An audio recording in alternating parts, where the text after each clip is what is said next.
It was the darkest era of the Second World War, a time when the dense, pitch-black, and merciless jungles of the Pacific transformed into the most brutal battlegrounds in human history.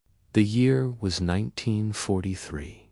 The Empire of Japan had established absolute control over countless Pacific islands, forming a seemingly impenetrable military perimeter across thousands of miles of open ocean. Japanese soldiers were undisputed masters of jungle warfare.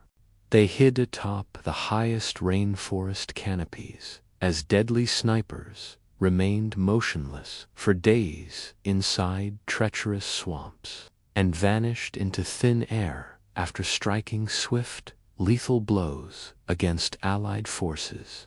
For the advancing American military, this green hell was a waking nightmare where death awaited behind every tree, beneath every layer of mud, and inside every silent shadow. Conventional military tactics were entirely useless in this thick, blinding environment, and high-ranked commanders struggled to anticipate the enemy's next move. Recognizing this desperate operational gap, General Douglas MacArthur and General Walter Kruger, commander of the U.S. Sixth Army, realized they needed a new breed of warrior, small, ultra-secret, and utterly lethal units capable of infiltrating deep behind enemy lines to snatch vital intelligence from under the Japanese military's nose. They needed men who could embrace the jungle's darkness as a weapon. This urgent requirement birthed two of the most secretive, feared, and effective specialized units in military history: the Alamo Scouts and the Marine Raiders. The story of the Alamo Scouts is unlike any ordinary military tale. Formed in late 1943 on Ferguson Island near New Guinea, their training center was designed with a single purpose: to break the human spirit and rebuild it into an unbreakable instrument of war. Out of thousands of hardened U.S. infantrymen and volunteers, only those possessing extraordinary patience, absolute emotional composure, and raw physical endurance were selected. Their minute-by-minute training pushed the human mind and body to absolute physiological limits. Candidates were taught the delicate art of silent movement through impenetrable, razor-sharp brush, how to navigate snake-infested mangroves in total pitch darkness, and how to survive for weeks on insects, raw roots, and collected rainwater.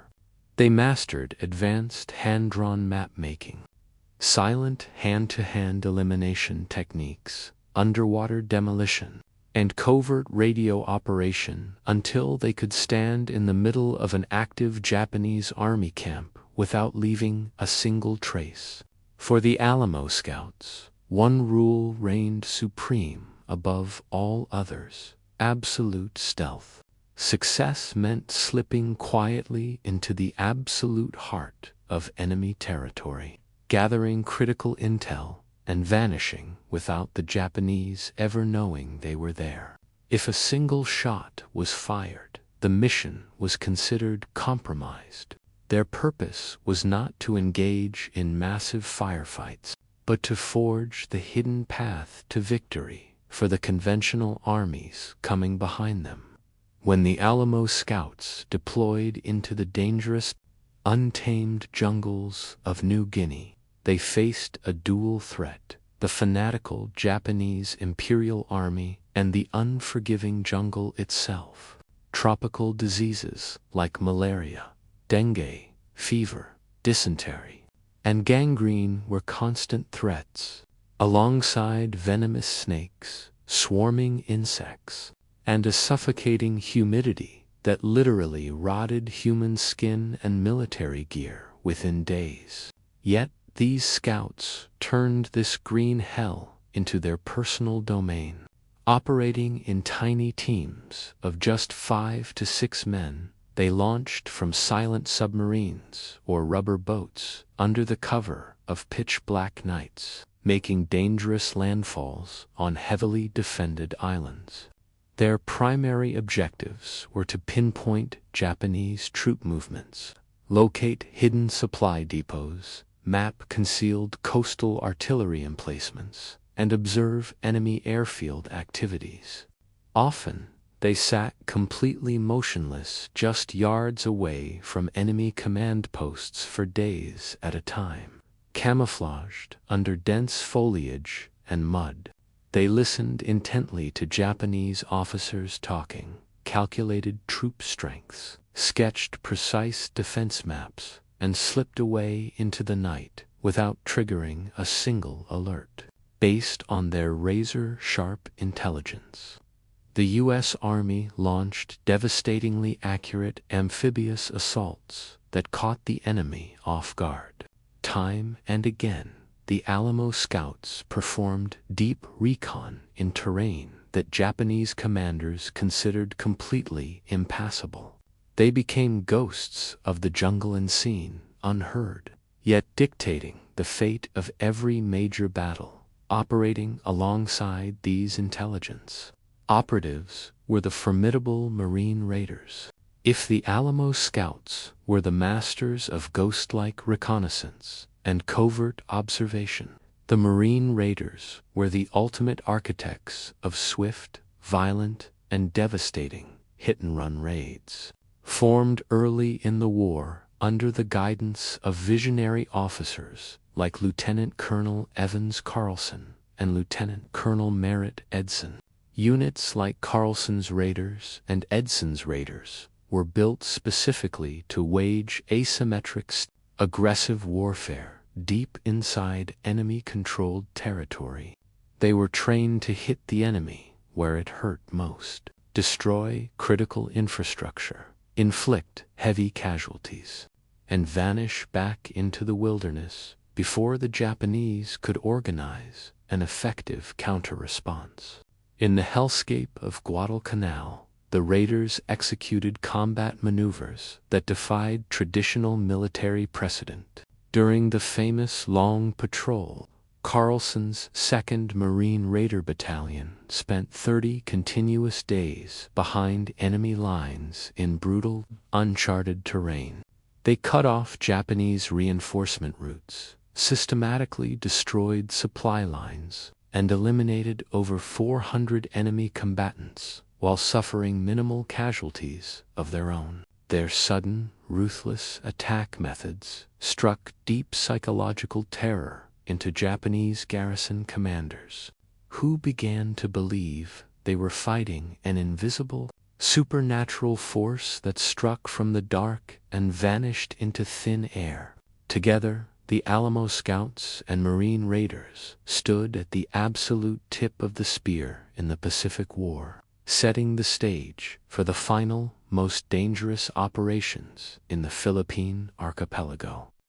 As the year 1944 transitioned into 1945, the Pacific War entered its most violent, bloody, and decisive phase. Liberating the Philippines from Japanese occupation was General MacArthur's primary strategic objective. But the task was monumental.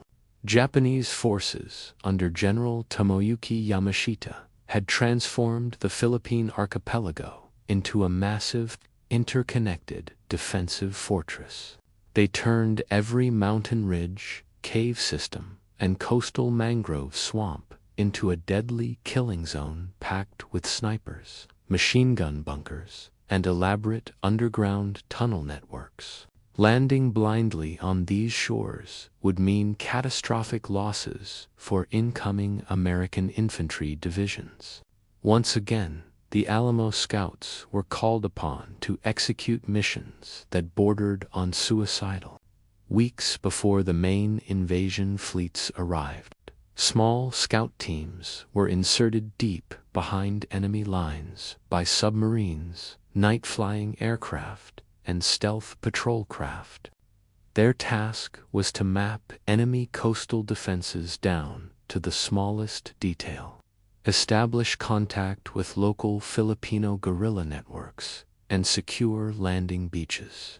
Operating right under the noses of aggressive Japanese patrols, the Scouts mapped heavy artillery emplacements, identified concealed minefields, and organized an intelligence web that left the Japanese defenders utterly blind to the exact timing and location of the impending invasion, the most legendary and harrowing operation in the history of the Alamo Scouts occurred during the preparation for the raid on the Cabanatuan prisoner of war camp deep inside enemy-held territory on the island of Luzon. Thousands of American and Allied prisoners were being held at Cabanatuan, suffering under brutal conditions as survivors of the infamous Bataan Death March, as Allied forces advanced rapidly across the island.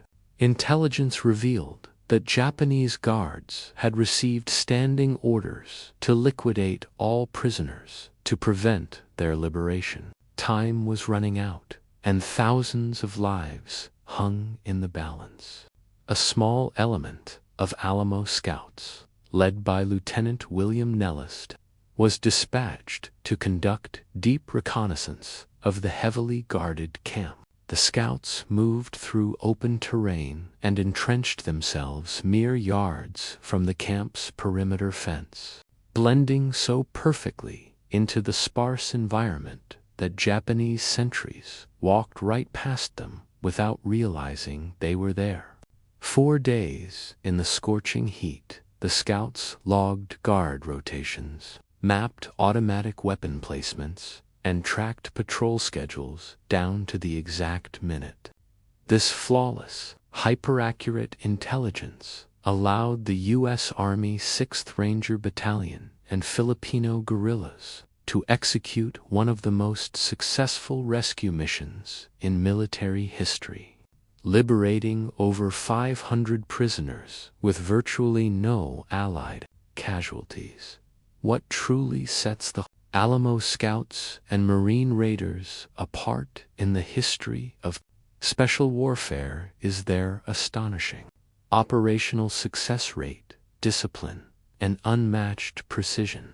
Over the course of the Pacific War, the Alamo Scouts conducted over 106 deep penetration, covert reconnaissance, and rescue missions across New Guinea, the Bismarck Archipelago, and the Philippines.